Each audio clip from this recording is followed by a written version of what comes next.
Bien-aimés dans le Seigneur, écoutez attentivement, car il y a une réalité spirituelle que cette génération refuse de comprendre.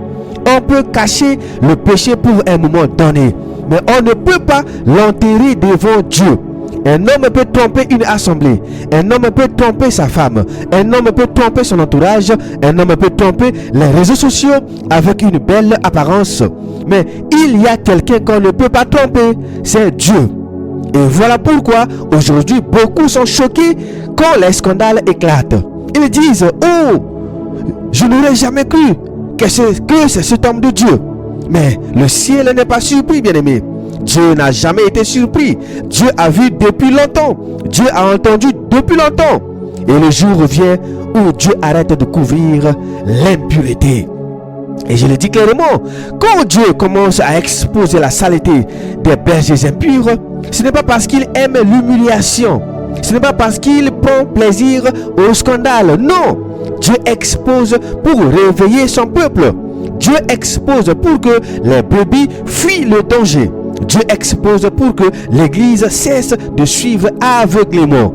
Car lorsque le péché se cache dans la chair, ce n'est pas un petit danger, c'est une contamination. Ce n'est pas un détail, c'est une infection. Ce n'est pas un accident, c'est une destruction programmée. Et Dieu ne peut pas laisser son troupeau être massacré dans le silence, bien-aimé. Et j'annonce ceci à tous ceux qui ont encore un peu de crainte. Ce que vous appelez scandale, la Bible appelle cela la moisson. Car Dieu a une loi. On récolte toujours ce qu'on sème. La patience de Dieu ne veut pas dire l'approbation de Dieu. Et le silence de Dieu ne veut pas dire la permission de Dieu. Et avant d'aller plus loin, bien-aimés, écoutez cette parole qui doit faire trembler les consciences. Nombre 32, verset 23. Sachez que votre péché vous atteindra. Et oui, bien-aimés, ce verset est un avertissement violent. Il ne dit pas peut-être, il ne dit pas si Dieu veut, il dit votre péché vous atteindra. Donc le péché peut marcher derrière toi pendant des années, mais il va t'atteindre. Il peut dormir dans l'ombre, mais il se réveillera. Il peut être couvert par des mensonges, mais il parlera. Et Dieu aussi a sa saison. Car il y en a qui disent: mais il prêche depuis longtemps, Dieu ne l'a pas arrêté. Il prophétise, Dieu ne l'a pas rejeté. Il fait des miracles, donc Dieu est avec lui. Bien-aimé, écoutez-moi bien. Ce n'est pas parce que Dieu attend qu'il approuve. Dieu laisse du temps à la repentance. Mais lorsque l'homme refuse encore et encore, Dieu change de méthode. Et retenez ceci: quand Dieu commence à exposer, il ne le fait pas en secret. Il le fait en plein jour. Il déchire le voile. Il fait tomber le masque. Il met la honte à la lumière. Et pour ceux qui pensent que ce sont les réseaux sociaux qui exposent, écoutez-moi bien, ce n'est pas Facebook qui juge. Ce n'est pas TikTok qui décide. Ce n'est pas Instagram qui gouverne. C'est Dieu qui laisse la lumière éclater. Écoutez ce que la parole dit dans Luc 12, verset 2 à 3. Il n'y a rien de caché qui ne doive être découvert, ni de secret qui ne doivent être connus. C'est pourquoi tout ce que vous avez dit dans les ténèbres sera entendu dans la lumière, et ce que vous avez dit à l'oreille dans les chambres sera proclamé sur les toits. Et oui, bien-aimés, Église du Seigneur, c'est Jésus-Christ lui-même qui parle. Il dit: rien de caché, rien. Donc, tous les rendez-vous dans les bureaux fermés, toutes les prières spéciales derrière des rideaux, toutes les manipulations dans les messages privés, tous les péchés commis dans les hôtels, tout cela est déjà écrit et ce sera découvert. Et Jésus dit: sera proclamé sur les toits. Aujourd'hui, bien-aimés, les toits, ce sont les réseaux sociaux. Aujourd'hui, les toits, ce sont les vidéos. Aujourd'hui, les toits, ce sont les captures d'écran. Mais la loi spirituelle n'a pas changé. Dieu dévoile. Et j'ajoute ceci pour que personne ne se trompe. Quand Dieu expose un berger impur, ce n'est pas seulement pour punir cet homme, mais c'est aussi pour avertir l'Église entière. Parce que le danger n'est pas seulement dans celui qui tombe, mais dans ceux qui regardent et qui apprennent le mal. Et la Bible dit que Dieu utilise une correction publique pour produire la crainte dans le peuple. Écoutez bien cela dans 1 Timothée 5, verset 20. Ceux qui prêchent, répand-les devant. Ceux qui pêchent, répand-les devant tous afin que les autres aussi éprouvent de la crainte. Je répète, ceux qui pêchent, répand-les devant tous afin que les autres aussi éprouvent de la crainte. Vous entendez ça, bien-aimé? Dieu dit clairement, devant tous. Pourquoi? Afin que les autres aussi éprouvent de la crainte.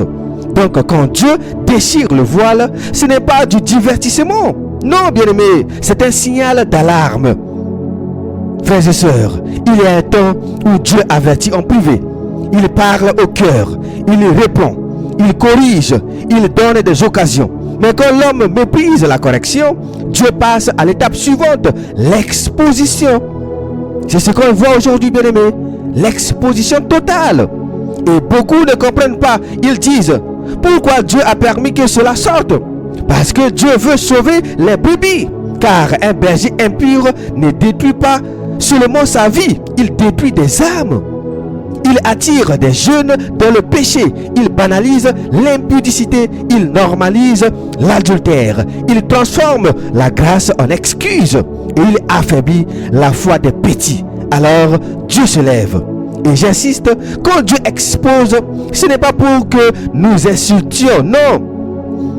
Que nous nous réjouissons, non. Que nous dansions sur la honte des gens, non. Ce n'est pas l'esprit de Christ, bien-aimé. Dieu expose pour que l'Église comprenne la sainteté n'est pas négociable. Et je te parle aussi, toi qui écoutes. Certains aiment regarder l'exposition des autres et oublier leurs propres péchés. Ils disent, au moins moi, je ne suis pas comme lui. Mais Dieu ne parle pas seulement aux pasteurs, bien-aimés. Dieu parle aussi aux brebis. Dieu parle à toute l'assemblée. Car la Bible dit que le jugement commence par la maison de Dieu. Écoutez cette parole terrible et puissante de 1 Pierre 4, verset 17. Car c'est le moment où le jugement va commencer par la maison de Dieu. Or, si c'est par nous qu'il commence, quelle sera la fin de ceux qui n'obéissent pas à l'évangile de Dieu? Église de Jésus-Christ. Ce verset est un feu. Il dit, le jugement commence par nous. Donc, quand Dieu purge, il commence par ceux qui portent son nom. Il commence par ceux qui prêchent. Il commence par ceux qui enseignent. Il commence par ceux qui sont sur la chair. Et je dis ceci à tous les bergers impurs qui m'entendent. Tu peux te cacher des hommes, mais tu ne te cacheras pas de Dieu. Tu peux effacer des messages, mais Dieu a déjà enregistré. Tu peux supprimer des vidéos, mais le ciel a déjà vu. Tu peux sourire devant l'assemblée, mais Dieu connaît ton dossier. Et si tu continues, ce n'est pas seulement ton nom qui sera humilié, c'est ton âme qui est en danger. Alors, je lance cet appel. Réponds-toi tant qu'il est encore temps. Quitte l'impudicité, abandonne l'adultère, renonce à la manipulation, reviens à la crainte de Dieu. Ou quitte la chair avant que Dieu ne te fasse descendre lui-même. Bien-aimé, je termine avec ceci. Quand Dieu expose, ce n'est pas la fin. C'est un avertissement, c'est une alarme, c'est une porte de repentance. Mais si l'homme refuse, alors l'exposition devient le début d'un jugement plus lourd. Parce que le jugement du Seigneur est à la porte. C'était votre frère, Rodrigue Simbatominine. Demeurez toujours bénis de la paix de notre Seigneur et Sauveur Jésus-Christ.